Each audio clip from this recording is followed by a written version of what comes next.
comenzar vamos a ver un poquitito acerca del contexto de esta iglesia. Saben de que la palabra Filadelfia significa amor fraternal.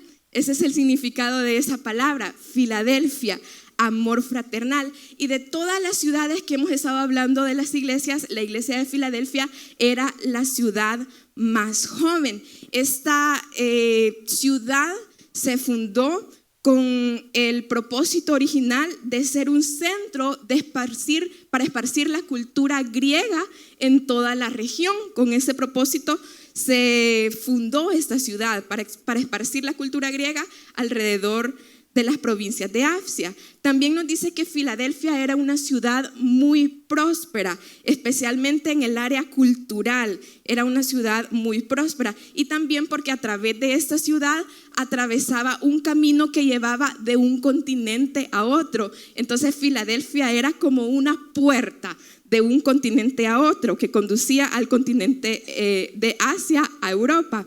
Filadelfia también era conocida porque habían hermosos edificios dentro de ella. Incluso se le llamaba la pequeña Atenas, porque era una ciudad preciosa con muchos edificios.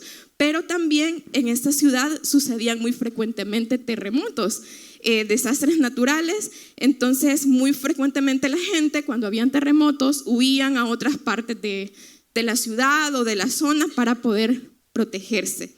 Algo muy especial que leímos así en la lectura que acabamos de tener de la iglesia de Filadelfia es que era una iglesia fiel a Dios. Era una iglesia de que a pesar de que tuvieron dificultades, de que sufrieron rechazo, de que sufrió muchas persecuciones y dificultades, era una iglesia que Dios le elogia por ser una iglesia fiel, una iglesia que se mantuvo fiel. Y hoy, a través de esta lectura, a través de esta porción bíblica, vamos a ir estudiando un poco más. Vamos a ir escudriñando versículo por versículo para ver qué es lo que el Señor tiene que enseñarnos ahora, qué es lo que Él tiene para nosotros a través de la iglesia de Filadelfia. Así que si puede tener ahí su Biblia, hermano, abierta, vamos a ir viendo cada versículo y qué es lo que el Señor nos quiere ir hablando, y de igual forma acá en pantalla va a ir apareciendo los versículos que vamos a ir estudiando por porciones, uno por uno. Así que comencemos, veamos, esa es la lectura que acabamos de tener, y vamos a ver estos primeros versículos, versículos 7 y 8. Dice la palabra del Señor: escribe al ángel de la iglesia en Filadelfia. Esto dice el santo, el verdadero, el que tiene la llave de David, el que abre y ninguno cierra, y cierra y ninguno abre. Yo conozco tus obras.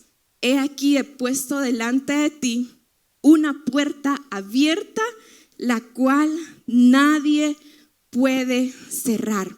Si nosotros vemos la estructura de los mensajes que Cristo da a las iglesias, generalmente tienen una estructura muy similar, y Jesús empieza hablando de sí mismo, da una descripción de quién es Él. Si se fijan ahí, Jesús le dice a la iglesia de Filadelfia que Él es santo, Él es 3 veces santo. Le dice que Él es verdadero, porque en medio de una cultura con múltiples dioses, la iglesia entendía que el único Dios verdadero era Dios. Entonces dice el verdadero Dios. Y también dice que Él es el que tiene la llave de David, el que abre y ninguno cierra, y cierra y ninguno abre. Esto nos da a entender de que Él es soberano, de que Él es el que tiene el control total de todo. Él es el que tiene el poder para abrir y el poder para cerrar. Esta frase acerca de la llave de David, si nosotros nos vamos a Isaías capítulo 22, se menciona también esto, y habla acerca de un cambio de liderazgo entre 2 personajes que aparecen ahí en Isaías 22, que son Sebna y Eliasim. Describe que este personaje llamado Sebna era el mayordomo de la casa real, pero él había sido infiel en su labor y había usado los recursos del reino para su propia conveniencia. Eso no le había agradado a Dios, entonces él cambió y puso en su lugar a este hombre llamado Eliasim, y le fue quitado el cargo al otro personaje, a Sebna, y a este hombre Eliasim se le entregó la llave de la casa de David. Eso era símbolo de autoridad, es decir, que este mayordomo podía entrar a todas las puertas, cerrar todas las puertas, controlar los recursos del reino y los accesos del rey a palacio y a todas estas partes de la ciudad. Entonces, esto de la llave de David es un símbolo de autoridad total, para abrir, para entrar, para cerrar. ¿Saben de que la palabra de Dios, cuando nos habla de puertas abiertas, nos habla acerca de oportunidades? Puertas abiertas es igual a oportunidades. Y en el Nuevo Testamento nosotros vemos cómo Dios usa la palabra puertas abiertas para hablar específicamente de oportunidades para predicar el evangelio. Y le voy a pedir ayuda, quiero ver, hermano Eric, si por favor me busca 1 Corintios 16:9. Martita, 2 Corintios 2:12. Y JP, Colosenses 4:3. Vamos a ver cómo en el Nuevo Testamento Pablo nos habla acerca de oportunidades, de puertas abiertas para predicar el evangelio. Veamos si estamos listos. 1 Corintios 16:9.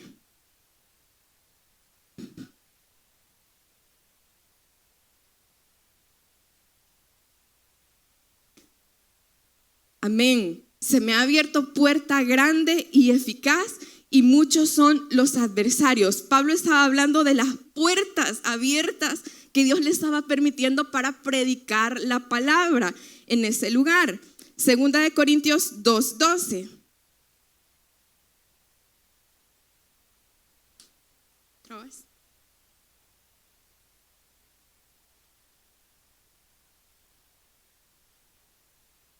Amén. Habla de que se le había abierto esa puerta para predicar la palabra de Dios en Troas. Y Colosenses 4:3, Pablo se está casi por despedir. ¿Y qué le dice a los colosenses?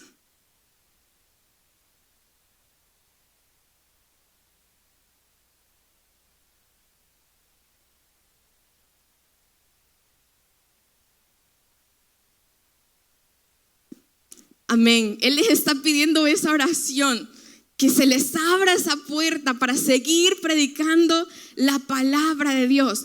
Puertas abiertas es igual a oportunidades para predicar la palabra de Dios. Jesús le había dicho a la iglesia de Filadelfia: yo les he abierto una puerta para que ustedes prediquen mi palabra, para que ustedes extiendan el mensaje. Imagínense si el propósito de la iglesia de Filadelfia era esparcir la cultura griega a las provincias que estaban alrededor. El propósito de Cristo para la iglesia era esparcir el mensaje del evangelio a las provincias que estaban alrededor. Jesús les había dado un gran llamado evangelístico: predicar, esparcir el evangelio a toda la región, a todos los que estaban ahí afuera. Y cuando pensaba en esta palabra, en este propósito de la iglesia de Filadelfia, pensaba en el propósito que Dios nos ha dado en este año. ¿Sí o no que el propósito que Dios nos ha dado es lo mismo? Predicar el evangelio, esparcir la palabra de Dios a los que están a nuestro alrededor. Y así como Cristo le dijo a la iglesia de Filadelfia: yo les he abierto puertas, nosotros también lo tenemos que creer, iglesia, que el Señor va a abrir puertas para que nosotros podamos esparcir el evangelio y cumplir su misión donde nosotros vayamos. Que este año en fe nosotros podamos atravesar esa puerta y compartir la palabra del Señor a otros. Cuando pensaba también en puertas abiertas, meditaba y decía: ¿qué puertas nosotros necesitamos también ver abiertas en nuestra vida? Quiero que usted lo tome para sí mismo esta palabra. ¿Qué puertas usted necesita que Dios abra en este año? ¿Qué necesidades quizás está usted pasando y necesita ver una puerta abierta? ¿Qué oportunidades usted quizás le está pidiendo a Dios y necesita que esas puertas se abran? Hoy la palabra de Dios nos está diciendo que Él es capaz, de abrir puertas, que Él puede abrir todo aquello que quizás se nos ha cerrado, que Él puede hacer algo nuevo, que quizás aquello que nosotros decimos esto ya está perdido, el Señor tiene poder para abrir y el Señor también tiene el poder para cerrar. Piense en eso que quizás usted dice, no, es que esto es imposible. El Señor hoy nos recuerda que Él es capaz de abrir puertas. Donde nosotros no podemos, el Señor sí puede hacerlo. Fíjense que el mes pasado, me acuerdo que mi papá me mandó esta cita bíblica. Yo todavía no tenía preparado este mensaje, ya sabía que iba a hablar acerca de Filadelfia, pero mi papá me compartió esta cita bíblica porque había estado pasando una situación muy difícil en mi trabajo. Yo sentía de que ya me iban a despedir. Creo que les conté el viernes que pasé por una situación de salud muy difícil y generalmente con una prueba como que de repente viene otra y viene otra y viene otra. Yo dije, no, en mi trabajo realmente no sé cómo me va a ir. Pero cuando leí esta palabra, yo entendí eso, que si el Señor decide abrir una puerta, Él la va a tener abierta hasta que nosotros atravesemos y confiemos de que el Señor abre. Y que si el Señor abre, nadie cierra. Así que nosotros en cada situación de nuestra vida, sea un problema económico, de salud, de trabajo, tenemos que confiar de que el Señor es quien abre las puertas. Que no es por nuestras propias fuerzas, no es que nosotros tengamos la llave, dice que Él tiene la llave y que Él es el que decide si abrir o cerrar. Por tanto, podemos confiar totalmente de que Él es el que tiene el control. Veamos los siguientes versículos. Porque aunque tienes poca fuerza, has guardado mi palabra y no has negado mi nombre. Y vamos a saltarnos al 10 antes de ver el 9 porque tiene mucha concordancia. Y dice, por cuanto has guardado la palabra de mi paciencia, yo también te guardaré de la hora de la prueba que ha de venir sobre el mundo entero para probar a los que moran sobre la tierra. Dios hablaba a esta iglesia que era una iglesia que tenía poca fuerza. Probablemente por todo lo que la iglesia estaba atravesando, la iglesia de Filadelfia tenía poca fuerza quizás. Bueno, nosotros sabemos cuando pasamos por pruebas, por dificultades, muchas veces nos sentimos débiles. Pero a pesar de que esta iglesia tenía poca fuerza, no era una excusa para que ellos no siguieran adorando a Dios, sino que ellos se mantuvieron fieles, habían guardado su palabra y no habían negado el nombre de Jesús. Un cristiano fiel muchas veces para el mundo puede parecer una persona débil, pero por dentro está fortalecida en Dios. Así como la iglesia de Filadelfia fue reconocida y recompensada por su fidelidad a pesar de tener poca fuerza, todo creyente que guarda la palabra de Dios y confiesa su nombre es honrado por Él. La verdadera fuerza del cristiano, hermanos, no está en nuestros propios recursos, sino en la dependencia que nosotros tengamos del Señor. La iglesia de Filadelfia su fuerza no dependía de cómo ellos se sentían o de lo que ellos estaban atravesando, sino que ellos dependían del Señor. Pablo nos recuerda esto también, nuestra dependencia del Señor en los momentos de dificultad, porque la palabra de Dios dice en 2 Corintios 12:9, bástate mi gracia, porque mi poder se perfecciona en tu debilidad. Cuando somos débiles, entonces el Señor viene y se perfecciona en nuestra debilidad.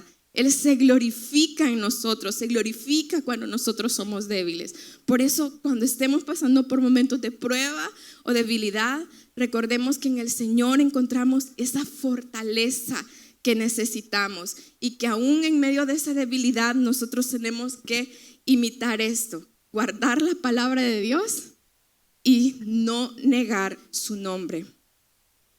Dice la palabra en esta porción, has guardado mi palabra. Salmo 119:11 dice, en mi corazón he guardado tus dichos para no pecar contra ti. La iglesia de Filadelfia se había mantenido fiel a lo que el Señor les había mandado. Ellos se habían mantenido fiel a la palabra de Cristo, a lo que ellos habían oído y aprendido del mensaje de Dios. Y cuando dice también que no habían negado su nombre, es decir, no solamente se trataba de que en medio de la persecución o de las pruebas no se habían alejado de Jesús, sino que ellos vivían de tal forma que representaban el carácter de Cristo, que representaban una vida cristiana ejemplar. Y de esa forma nosotros también debemos de vivir en la palabra, guardar la palabra de Dios, porque eso es lo que nos mantiene firmes, pero también no negar el nombre de Jesús, sino que vivir acorde a cómo Jesús quiere que nosotros vivamos. ¿Saben de que cuando pensaba en esto, no has negado mi nombre? Creo que muchas veces nosotros relacionamos esto, no has negado mi nombre, cuando por ejemplo escuchamos misioneros que van a países donde hay persecución, que muchas veces que tienen que dar su vida literal. Si ellos niegan a Cristo, no los matan, digamos, pero si ellos reconocen a Jesús, que Él es el Señor, ponen en riesgo su vida. Y quizás nosotros, no sé, nunca estemos, espero, en una situación así, en donde tengamos que decidir si negar a Cristo o no, para ver si seguimos con vida. Pero en nuestra vida cotidiana nosotros realmente vemos si negamos a Cristo o no negamos a Cristo. En nuestro día a día, en las decisiones que tomamos, nosotros realmente podemos negar a Cristo o honrar a Cristo. ¿Qué pasa cuando yo decido, no, ya no voy a ir a la iglesia? Estoy negando a Cristo. ¿Qué pasa cuando yo digo, no, hoy no voy a orar? Estoy negando a Cristo. ¿Qué pasa cuando digo, no voy a dar la ofrenda, mejor con eso me voy a ir a comer a algún lugar? Estoy negando a Cristo. Cuando yo decido no honrar a mis padres, ¿qué estoy haciendo? Estoy negando a Cristo. Cuando decido no someterme a mi esposo, estoy negando a Cristo. Cada vez que yo hago algo que va en contra a lo que la palabra de Dios me dice, estoy negando a Cristo. Entonces, negar a Cristo no es solo en una situación de persecución, sino que en nuestro día a día, nuestro diario caminar, nuestro vivir, nosotros decidimos si negar a Cristo o reflejar a Cristo y vivir para Cristo. Y esta iglesia tenía esta característica, que ellos no negaban a Cristo, sino que en todo lo que ellos hacían, ellos mostraban que Cristo estaba en ellos. Veamos, dice también que por cuanto ellos habían guardado la palabra de su paciencia, yo también te guardaré de la hora de la prueba que ha de venir sobre el mundo entero para probar a los que moran sobre la tierra. Es decir, cuando nosotros guardamos la palabra, no negamos el nombre del Señor y vivimos realmente como a Él le agrada, el Señor siempre va a traer algo para nosotros. Él siempre va a traer una recompensa. Él promete guardarnos. Dice, he aquí yo entrego de la sinagoga de Satanás a los que se dicen ser judíos y no lo son, sino que mienten. He aquí yo haré que vengan y se postren a tus pies y reconozcan que yo te he amado. Amén. ¿Saben de que leí un poco acerca de esto, de esta situación que estaban atravesando los hermanos de la iglesia en Filadelfia? Y para entender un poquitito más este versículo, hay que entender un poquitito más el contexto que estaba pasando la iglesia en ese momento. ¿Saben de que los ciudadanos romanos tenían una ley de que todo ciudadano romano tenía que adorar al César? Sin embargo, los judíos tenían una excepción. No tenían que adorar al César, sino que tenían la libertad para adorar a Dios en las sinagogas. Esto les daba cierta protección y cierto privilegio ante la cultura y la sociedad romana. Muchos de los cristianos de la iglesia de Filadelfia eran personas que habían salido del judaísmo y se habían convertido al cristianismo. Pero ellos, sin embargo, seguían participando en las actividades de la sinagoga.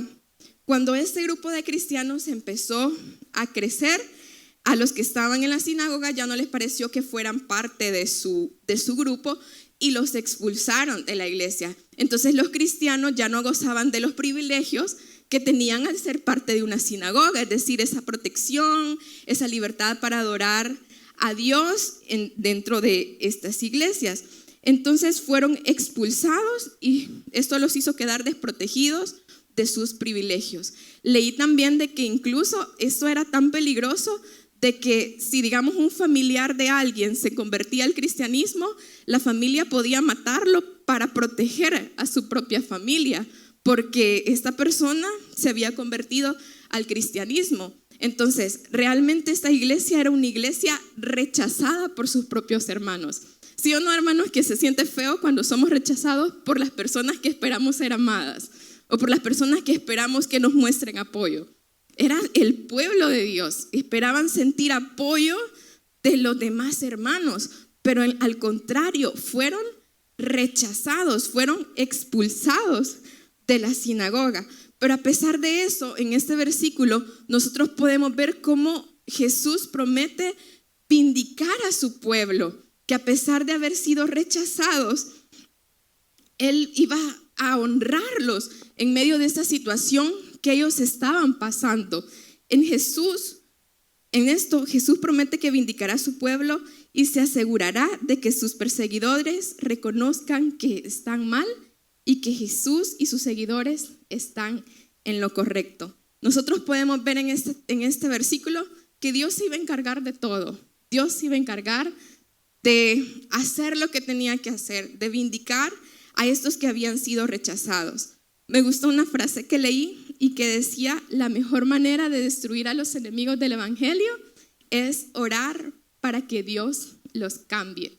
Se trata de confiar en Dios, hermanos, de creer de que Él se va a encargar de ordenar las cosas y no está en nuestras manos la venganza, sino que está en las manos de Dios. Él se iba a encargar de vindicar a su pueblo que había sido rechazado y de ponerlo en el lugar correcto. Ellos tenían que confiar en Él y orar por sus hermanos, y el Señor se iba a encargar de absolutamente todo. Veamos también el siguiente versículo, que es el versículo 11. Este es un versículo muy representativo y dice: he aquí, yo vengo pronto, retén lo que tienes para que nadie tome tu corona. El Señor les dice: yo vengo pronto. ¿Saben de que pronto no significa específicamente de inmediato? Porque imagínense hace cuántos años se escribió esto. Les dice: yo ya voy a venir, yo vengo pronto. Pero en este contexto, pronto no significa de inmediato, sino que pronto significa repentino y sin esperarse. Y así nosotros, hermanos, Dios nos está diciendo: yo vengo pronto. Y a veces podemos pensar: pero ya se tardó un montón. Pero es que pronto no significa de inmediato, significa que la venida de Cristo va a ser repentina y sin esperarse. Es decir, en un abrir y cerrar de ojos, como dice su palabra. Entonces, Él les estaba diciendo a ellos: cuando yo venga va a ser pronto, va a ser repentino. Por eso tienen que estar preparados, reteniendo lo que tienen. La iglesia de Filadelfia no debía apartarse de ese fundamento por el cual el Señor les elogió en los versículos anteriores que acabamos de leer. Él les había dado esa oportunidad para evangelizar. Les había elogiado por la fuerza, que a pesar de tener poca fuerza, ellos se habían mantenido fieles a Jesús. Entonces, esas cosas que eran el fundamento de la iglesia de Filadelfia, no tenían que perderla, tenían que retener esto que el Señor les había dado, porque eso era lo que ellos tenían que esperar y guardar mientras Jesús viniera por ellos. Saben de que leí de que cuando habla de esta corona, no precisamente habla de la corona que le dan los reyes a sus hijos herederos, porque es una corona de que por ser el hijo prácticamente se convierte en el rey o en la reina, sino que esta corona hacía más énfasis en las coronas de laurel que se le daban en antigua Grecia a los deportistas, a los poetas o a personas reconocidas que habían logrado una victoria grande. Entonces, esta corona que nos habla la palabra de Dios en este momento es la corona de victoria que vamos a recibir al terminar nuestra carrera. Entonces, nosotros, al igual que la iglesia de Filadelfia, debemos estar conscientes que el Señor viene pronto. Y hoy más que nunca, hermanos, hoy más que nunca el Señor viene pronto. Por tanto, debemos estar preparados y retener esa corona. No cansarnos en la lucha, no cansarnos en la carrera, sino llegar hasta la meta, llegar hasta el final, hasta ver la victoria y podamos recibir esa corona de victoria que el Señor tiene para cada uno de nosotros. ¿Cuántos esperan eso? Amén, esa corona de victoria. Muy bien, veamos el siguiente versículo. Esto también está súper interesante. Dice, al que venciere, eso ya son como las recompensas después de todo lo que le dice. Dice, al que venciere, yo lo haré columna en el templo de mi Dios y nunca más saldrá de allí. Y escribiré sobre él el nombre de mi Dios y el nombre de la ciudad de mi Dios, la nueva Jerusalén, la cual desciende del cielo de mi Dios y mi nombre nuevo. Amén. Me encanta cómo Jesús en cada temporada y en cada pueblo, Él se revela de una forma en que ellos puedan comprenderle, de que ellos puedan entender el mensaje que Dios les estaba dando a las iglesias. Les comentaba al inicio, cuando hablamos en la introducción de cómo era la iglesia de Filadelfia, les comentaba de que era una iglesia, de cómo era la ciudad. La ciudad era una ciudad muy bonita, con arquitectura griega preciosa. Entonces la arquitectura griega se identifica mucho con las columnas. No sé si ustedes han ido al Palacio Nacional, ya han ido al recorrido del palacio. En el recorrido del palacio les explican las inspiraciones arquitectónicas con las cuales construyeron el palacio. Y nos explican que creo que es la parte de abajo del palacio tiene una inspiración romana y la segunda parte una inspiración griega. ¿Y han visto las columnas del Palacio Nacional? Es que son preciosas, son algo así, o sea, es ese estilo de arquitectónico que tiene esos edificios tan bonitos con esa inspiración griega. Entonces en Filadelfia habían edificios muy lindos y en medio de esa ciudad con esos edificios tan bonitos también les comentaba de que sucedían muchos terremotos. Entonces cuando habían terremotos, lo único que quedaba de pie de esos edificios, ¿saben qué era? Las columnas.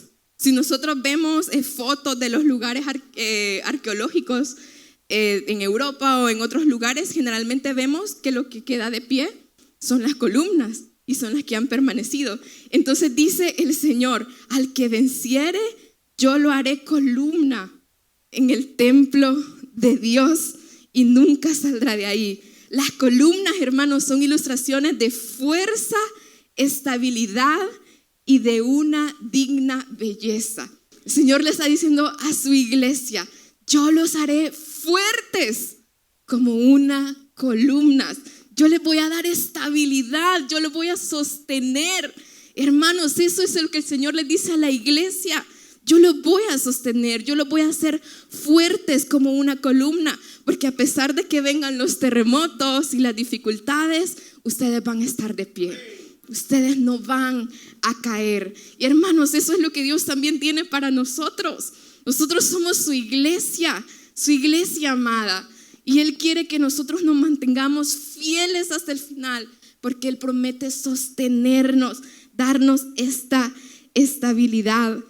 También dice que los haré en la columna en el templo de mi Dios y nunca más saldrán de allí. Muy a menudo cuando la gente vivía En estos tiempos, si sucedían terremotos, la gente tenía que estar saliendo y entrando de la ciudad para ponerse a salvo, para que no les cayera el edificio encima.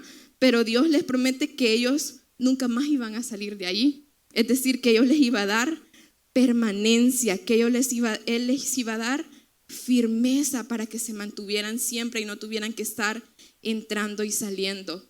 También Él les dice: y escribiré sobre él el nombre de mi Dios y el nombre de la ciudad de mi Dios, la nueva Jerusalén, la cual desciende del cielo de mi Dios, y mi nombre nuevo. Habla acerca de escribir un nombre. Se dice que en los edificios antiguos, en esta época, habían columnas especiales donde se escribía o se marcaba el nombre de personas ilustres, de héroes de la ciudad, de personas que habían hecho algo victorioso en la ciudad. Entonces habían columnas especiales donde se escribía el nombre de esa persona por las cosas maravillosas o las cosas ilustres que había hecho.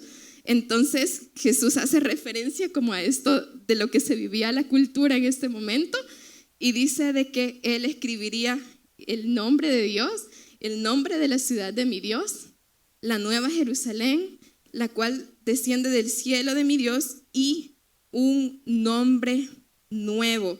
Esto da símbolo de identidad, de pertenencia a Dios.